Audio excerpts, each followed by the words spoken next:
Washington, Westmoreland Ridges and Westmoreland west of Chestnut Ridge, and the following counties, in West Virginia, Brooke, Hancock, Marshall and Ohio.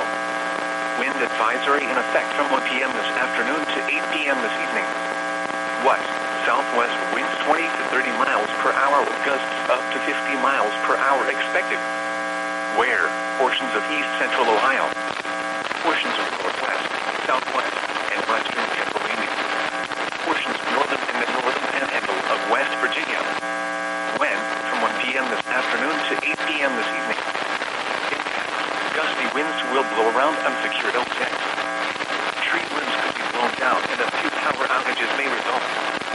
Winds this strong can make driving difficult, especially for high-profile vehicles. Use extra caution. Secure outdoor objects.